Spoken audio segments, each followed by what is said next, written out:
Welcome to एपीज़ BEd notes. जैसे ही आपके कॉलेजेस में अभी लेसन प्लान बनवाए जा रहे होंगे, तो यहाँ आज हम हिंदी का लेसन प्लान डिस्कस करेंगे। ये है हिंदी का लेसन प्लान पहला, ठीक है। पाठ योजना पहले डालेंगे हम हिंदी में, फिर उसके बाद हम देखेंगे कि लेफ़्ट हैंड साइड में दिनांक डालेंगे, ठीक है। फिर विषय, जो भी हमारा विषय है, हिंदी है तो हिंदी। उप विषय क्योंकि हिंदी में दो होते हैं, गद्य और पद होते हैं, तो इसीलिए हम उप विषय डालेंगे। गद्य है तो गद्य और पद है तो पद। फिर प्रकरण, जो भी हमारा टॉपिक है उसको हम यहाँ डालेंगे। जैसे मेरा टॉपिक है साप्ताहिक धमाका, तो मैंने वहाँ लिखा है, ठीक है, और इसे अंडरलाइन करेंगे। राइट हैंड साइड पे हम लिखेंगे कक्षा, जो भी कक्षा है, क्लास है, वो डालेंगे। फिर समय 30 मिनट्स, ठीक है। ये कॉलेजेस में अलग अलग होता है, जैसे कि कहीं 30 मिनट्स होता है, कहीं 25 या 35 मिनट्स होता है, तो उसके अकॉर्डिंग डालेंगे। फिर हम यहाँ लिखेंगे चक्र, पीरियड, जो भी पीरियड होगा, ठीक है, वो यहाँ लिखेंगे। फिर आ जाता है हमारा सामान्य उद्देश्य। ये सब कॉलेज वाले प्रोवाइड करते हैं, यहाँ क्या लिखना है या क्या नहीं लिखना है। जैसे हमारे कॉलेज में ये हमें दिया गया था तो हमने ये लिखा है, तो ये अलग अलग हो सकता है कॉलेज में, तो उसके अकॉर्डिंग यहाँ लिखेंगे। सामान्य उद्देश्य आ जाते हैं। सामान्य उद्देश्य के बाद आता है हमारा विशिष्ट उद्देश्य। विशिष्ट उद्देश्य में आ जाता है ज्ञानात्मक उद्देश्य, तो ये सब हम लिखेंगे ज्ञानात्मक उद्देश्य में। फिर उसके बाद आ जाता है हमारा बोधात्मक उद्देश्य।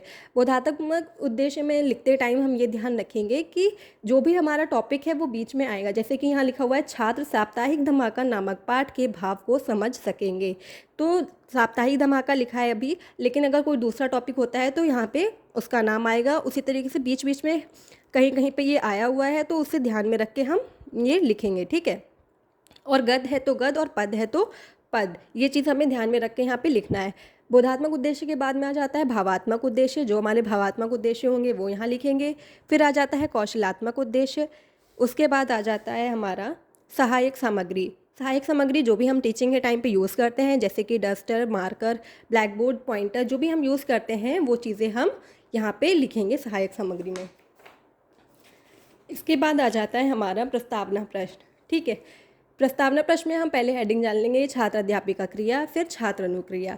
यहाँ पे जो भी टीचर या हम जो भी क्वेश्चन करेंगे बच्चों से वो यहाँ पे लिखेंगे, और बच्चे जो उनका आंसर देंगे वो हम यहाँ पे लिखेंगे। ये हम अपने अकॉर्डिंग लिखते हैं कि बच्चे ये आंसर दे सकते हैं, ठीक है, उसके हिसाब से। तो पहला क्वेश्चन जैसे मैंने यहाँ लिखा है, और ये क्रॉस क्वेश्चन होगा, ठीक है।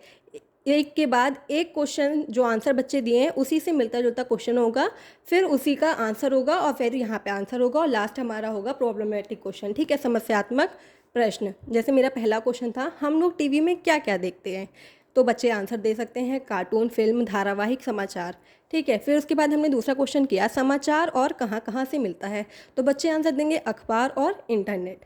उसके बाद हम तीसरा क्वेश्चन करेंगे सप्ताह में कौन कौन से अखबार आते हैं, ये हमारा प्रॉब्लमेटिक क्वेश्चन होगा, ठीक है, जिसका आंसर बच्चे नहीं दे पाएंगे।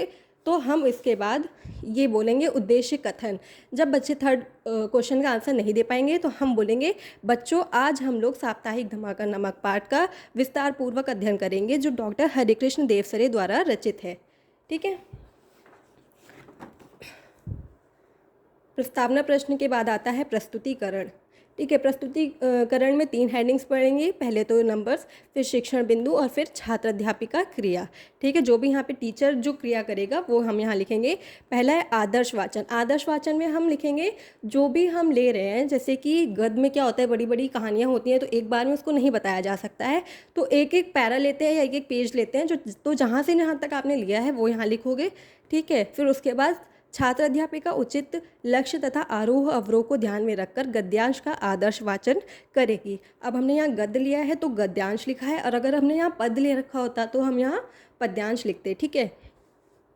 इसके बाद आ जाता है अनुकरण वाचन।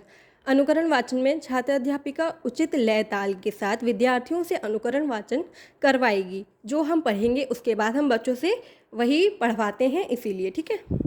उच्चारण विधि, जो भी हमारे टफ वर्ड्स होंगे वो यहाँ लिखेंगे, ठीक है, जैसे कि फुल स्केप, पुरस्कृत, गुटकू। जो बच्चे नहीं बोल पाएंगे उन्हें हमें यहाँ पे लिखना है और इनका फ्लैश कार्ड बनेगा, ठीक है। फिर आता है शब्द अर्थ, जो भी कठिन शब्द होंगे उसमें, ठीक है, वो हमें बच्चों को बताने होंगे, तो हम यहाँ लिखेंगे पहले, जैसे मैंने ये 3 ले रखे हैं, एडिटर, ठीक है, फिर उसका अर्थ बताएंगे, संपादक, फिर जो विधि है कि ये क्या है, तो ये पर्यायवाची, तो हमने यहाँ विधि में लिखा है पर्यायवाची, फिर उसका स्पष्टीकरण देंगे, जो भी शब्द होगा उसका स्पष्टीकरण यहाँ पर देंगे, ठीक है। फिर उसके बाद आ जाता है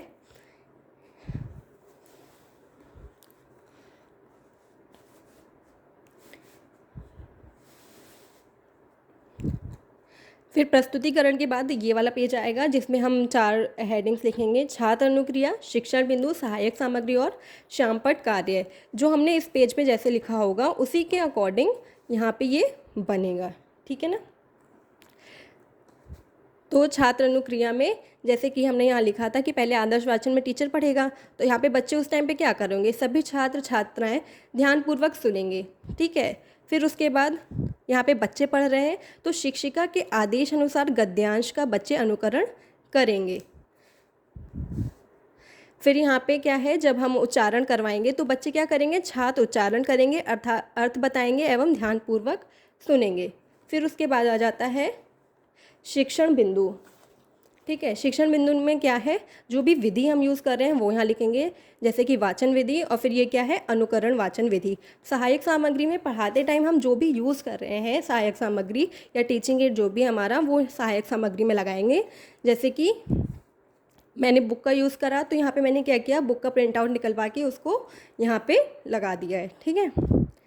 और फिर जो हम फ्लैश कार्ड बनाएंगे, टफ वर्ड्स बनाएंगे, उनको यहाँ पे लगाएंगे, जैसे फुल स्केप, ठीक है, पुरस्कृत, जो जो मैंने वहाँ लिखा हुआ था उच्चारण विधि में वो यहाँ पे हम क्या करेंगे, टफ वर्ड्स को लगा देंगे। फिर उसके बाद आ जाता है हमारा श्यामपट्ट कार्य। जब हम पढ़ाते टाइम जो भी हमने शब्द अर्थ लिखे थे उनको ब्लैक बोर्ड पे लिखेंगे, तो श्यामपट्ट कार्य में उन्हें ही दिखाएंगे। उसके बाद आ जाता है हमारा बोधात्मक प्रश्न। बोधात्मक प्रश्न में जो भी हमने पढ़ाया है उससे रिलेटेड क्वेश्चन कुछ बनाएंगे, ठीक है, और उन्हीं क्वेश्चंस को जब बच्चों से पूछेंगे तो श्यामपट्ट सारांश में यहाँ पे ब्लैक बोर्ड बनाएंगे और वो दिखाएंगे, ठीक है। एक ब्लैक बोर्ड बनाएंगे, ब्लैक चार्ट लेंगे, उस पर उसको ड्रॉ कर देंगे, जैसे कि हमने पहले लिखा था। यहाँ पे जो भी हम ब्लैक बोर्ड पे एक्टिविटी करेंगे वो सारी यहाँ पे शो करेंगे, जैसे कि लेफ्ट हैंड साइड पे दिनांक, विषय, उपविषय और प्रकरण डालेंगे और अंडरलाइन ज़रूर करेंगे अपना टॉपिक, ठीक है। उसी तरीके से राइट हैंड साइड पे कक्षा, चक्र, अवधि, जो भी हम जैसा भी हमने डालेंगे वो सब यहाँ पे शो करेंगे, ठीक है। और जो भी क्वेश्चन है उनके पूरे पूरे उत्तर यहाँ पे लिखेंगे। जैसा कि पहला क्वेश्चन था, साप्ताहिक धमाका क्यों निकाला गया, तो हमने यहाँ पे पूरा उसका उत्तर दिया है कि दोषी व्यक्तियों को सबके सामने लाने के लिए साप्ताहिक धमाका निकाला गया, ठीक है। तो ये क्वेश्चन के आंसर हो गए, और जो भी शब्दार्थ हमने ब्लैक बोर्ड पे करवाए थे उनको इस साइड पे लिख देंगे, ठीक है। फिर उसके बाद आ जाएगा हमारा कक्षा कार्य एवं निरीक्षण। ब्लैक बोर्ड पे वर्क देने के बाद ये आएगा, ठीक है, क्योंकि कक्षा कार्य एवं निरीक्षण छात्र अध्यापिका प्रश्नों के उत्तर को उत्तर पुस्तिका में उतारने का निर्देश देकर कक्षा का निरीक्षण करेगी, ठीक है। फिर आ जाता है हमारा पुनरावृत्ति प्रश्न। पुनरावृत्ति प्रश्न में हम 3-4 तरीके के प्रश्न ले सकते हैं, जैसे कि फिल इन द ब्लैंक्स ले सकते हैं, ट्रू फॉल्स ले सकते हैं, ठीक है, या मैच द फॉलोइंग्स, इस टाइप के क्वेश्चंस ले सकते हैं। यहाँ मैंने कुछ 4 क्वेश्चंस ले रखे हैं fill in the blanks type में, तो वो हम बुक से ही जो भी हमने पढ़ाया है उससे ही लेकर के यहाँ पे नोट कर देंगे। फिर उसके बाद आ जाता है गृह कार्य। गृह कार्य ऐसा होना चाहिए कि बच्चे याद करके आएँ, ठीक है। जैसे मेरे में यहाँ गलती हो गई है कि एक ही चीज़ को बार बार रिपीट कर दिया था तो टीचर ने सर्कल कर दिया, ठीक है। तो ये ध्यान में रखेंगे, एक ही चीज़ को बार बार रिपीट नहीं करना है। अगर एक होमवर्क दे दिया है तो वो 2-3 लेसन प्लान में हो सकता है, पर ज़्यादा लेसन प्लान में सेम चीज़ रिपीट नहीं होनी चाहिए, ठीक है। Thank you.